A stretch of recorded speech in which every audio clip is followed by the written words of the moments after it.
ये आकाशवाणी रायपुर है। प्रादेशिक समाचार बुलेटिन के साथ मैं शुभ्रा भट्टाचार्य।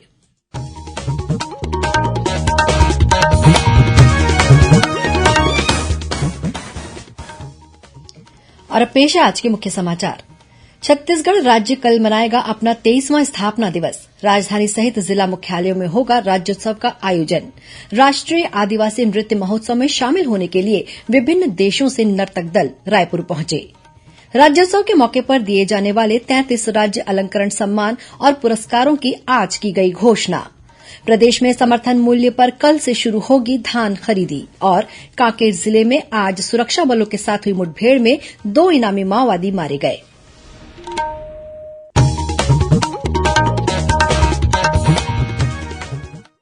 अब समाचार विस्तार से। छत्तीसगढ़ राज्य के 23वें स्थापना दिवस के मौके पर कल 1 नवंबर से रायपुर के साइंस कॉलेज मैदान में राष्ट्रीय आदिवासी नृत्य महोत्सव और राज्योत्सव का आयोजन किया जाएगा। 3 दिवसीय इस कार्यक्रम के उद्घाटन अवसर पर मुख्यमंत्री भूपेश बघेल और विधानसभा अध्यक्ष डॉक्टर चरणदास महंत उपस्थित रहेंगे।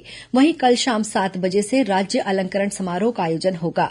कार्यक्रम की मुख्य अतिथि राज्यपाल अनुसुईया उइके होंगी और अध्यक्षता मुख्यमंत्री भूपेश बघेल करेंगे। राज्योत्सव का समापन 3 नवंबर को शाम 7 बजे होगा। इस कार्यक्रम के मुख्य अतिथि झारखंड के मुख्यमंत्री हेमंत सोरेन होंगे और कार्यक्रम की अध्यक्षता मुख्यमंत्री भूपेश बघेल करेंगे। राष्ट्रीय आदिवासी नृत्य महोत्सव और राज्योत्सव को लेकर तैयारियां लगभग पूरी हो चुकी हैं। आदिवासी नृत्य महोत्सव में हिस्सा लेने के लिए New Zealand, Russia, Tonga, Mozambique, Serbia, Maldives, Mongolia और इंडोनेशिया का नर्तक दल रायपुर पहुंच चुका है। इस आयोजन में करीब 1500 कलाकार अपनी प्रस्तुति देंगे। वहीं जिला स्तर पर भी राज्योत्सव के आयोजन को लेकर तैयारियां जारी हैं। कल राज्य शासन द्वारा स्थानीय अवकाश भी घोषित किया गया है।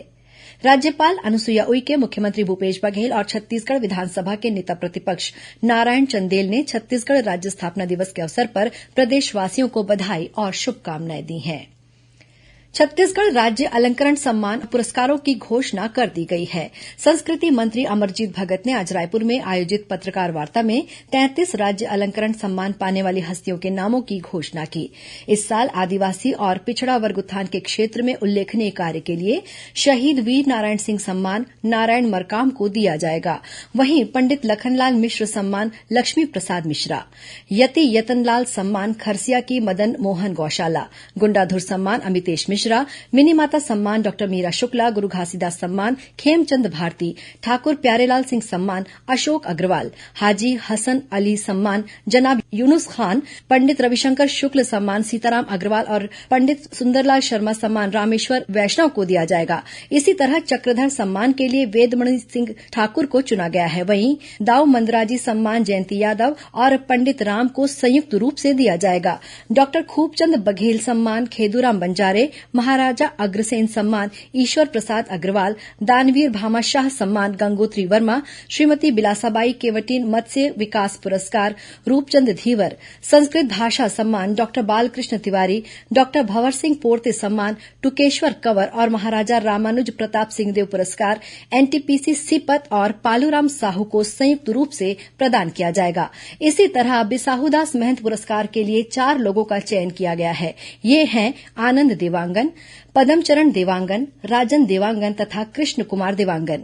राजराजेश्वरी करुणा माता हाथ करघा प्रोत्साहन पुरस्कार नरसिंह देवांगन और श्रीपति मेहर देवांगन को संयुक्त रूप से प्रदान किया जाएगा। वहीं देवदास बंजारे स्मृति पुरस्कार द्वारिका बर्मन तथा देवदास बंजारे स्मृति पंथी नृत्य पुरस्कार मिलाप दास बंजारे को दिया जाएगा। किशोर साहू सम्मान के लिए मनु नायक और किशोर साहू राष्ट्रीय अलंकरण के लिए पलाश वासवानी का चयन किया गया है। धनवंतरी सम्मान इस बार डॉक्टर मनोज चौकसे, बैरिस्टर ठाकुर छेदीलाल सम्मान डॉक्टर प्रिया राव और विवेक सारस्वत को संयुक्त रूप से, छत्तीसगढ़ अप्रवासी भारतीय सम्मान गणेश कर, लाला जगदलपुरी साहित्य पुरस्कार जीवन यदु प्रिंट मीडिया के लिए, चंदूलाल चंद्राकर स्मृति पत्रकारिता पुरस्कार धनंजय वर्मा। वहीं इलेक्ट्रॉनिक मीडिया के लिए यह पुरस्कार अमितेश पांडे तथा डॉक्टर वैभव शिव पांडे को संयुक्त रूप से दिया जाएगा। इसी तरह मधुकर खेर स्मृति पत्रकारिता पुरस्कार डॉक्टर KN किशोर और पंडित माधवराव सप्रे राष्ट्रीय रचनात्मक सम्मान सुदीप ठाकुर को प्रदान किया जाएगा। प्रदेश में समर्थन मूल्य पर धान खरीदी कल 1 नवंबर से शुरू होगी। इसकी तैयारियां लगभग पूरी कर ली गई हैं। धान खरीदी के लिए प्रदेश में लगभग 2,500 उपार्जन केंद्र बनाए गए हैं। इस बार 110 लाख मीट्रिक टन धान खरीदी का लक्ष्य रखा गया है। इस वर्ष लगभग 95,000 नए किसानों ने पंजीयन कराया है। इस बार पंजीकृत किसानों को धान बेचने के लिए घर बैठे ऑनलाइन टोकन प्राप्त करने की सुविधा दी जा रही है। इसके लिए एनआईसी द्वारा एंड्रॉयड ऐप टोकन तुहर हाथ विकसित किया गया है। इस ऐप की मदद से पंजीकृत किसान संबंधित उपार्जन केंद्र में स्वयं के द्वारा निर्धारित तिथि में धान विक्रय के लिए टोकन प्राप्त कर सकेंगे। राज्य शासन ने भारतीय प्रशासनिक सेवा के 2 अधिकारियों का तबादला करते हुए उन्हें नई जिम्मेदारी दी है। सारंगढ़ बिलाईगढ़ के कलेक्टर डी राहुल वेंकट को सामान्य प्रशासन विभाग में उप सचिव बनाया गया है। वहीं जांजगीर चांपा जिले की मुख्य कार्यपालन अधिकारी डॉक्टर फरीहा आलम अब सारंगढ़ बिलाईगढ़ की कलेक्टर होंगी। इस बीच राज्य सरकार ने अखिल भारतीय वन सेवा के 30 अधिकारियों का तबादला कर दिया है।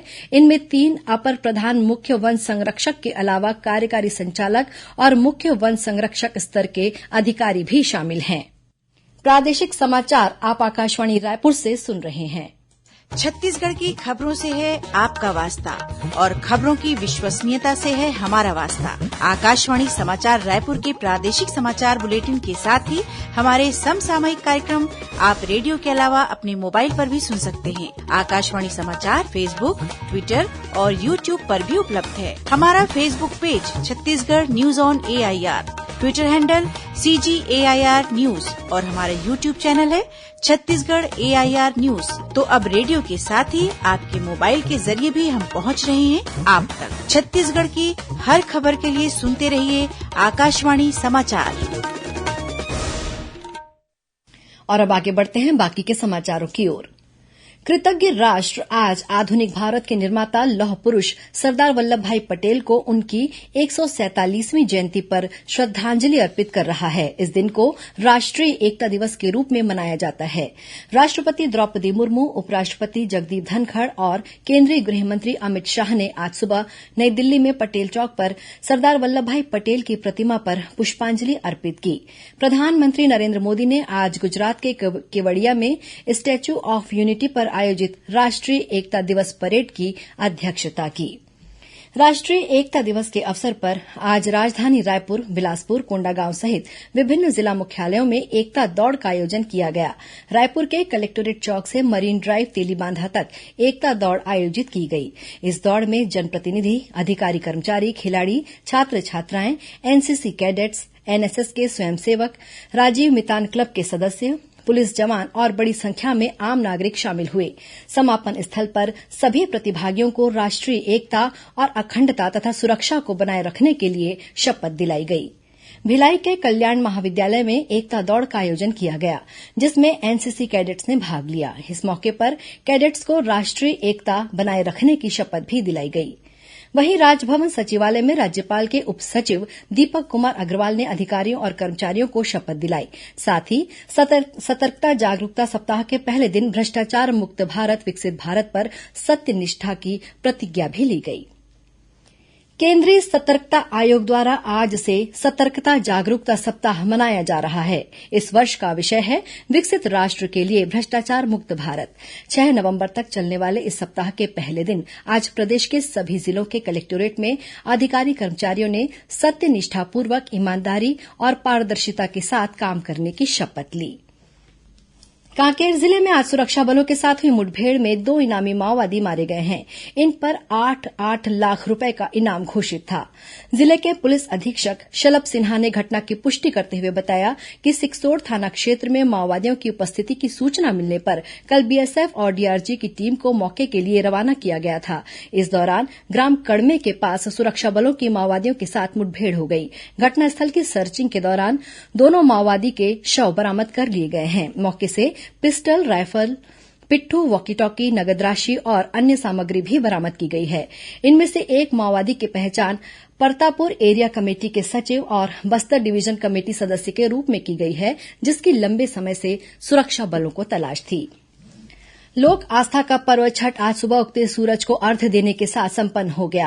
राजधानी रायपुर के खारून नदी के तट पर बड़ी संख्या में श्रद्धालु जुटे और विधि विधान से भगवान सूर्य की पूजा अर्चना की। वहीं बिलासपुर के तोरवा छठ घाट में भी श्रद्धा का सैलाब उमड़ा। इस दौरान तोरवा घाट में एक बड़ा हादसा होते होते टल गया। यहां सुरक्षा में तैनात पुलिस जवानों से भरी बोट नदी में पलट गई। हालांकि समय रहते सभी जवानों को नदी से सुरक्षित बाहर निकाल लिया गया।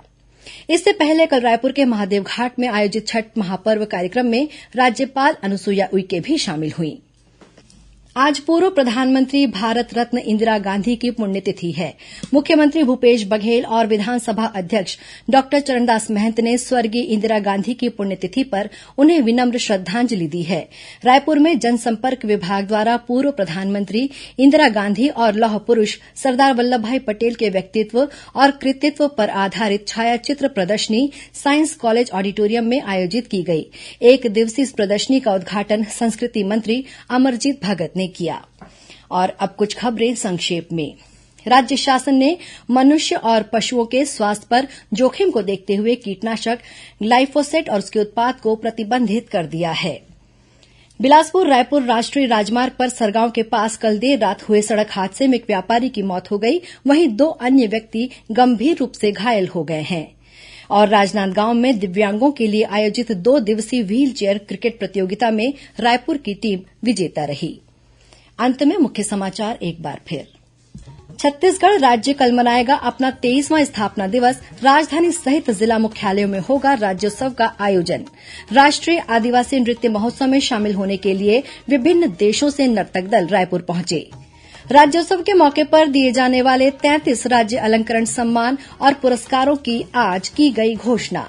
प्रदेश में समर्थन मूल्य पर कल से शुरू होगी धान खरीदी। और कांकेर जिले में आज सुरक्षा बलों के साथ हुई मुठभेड़ में 2 इनामी माओवादी मारे गए। इसी के साथ प्रादेशिक समाचार बुलेटिन समाप्त हुआ। नमस्कार।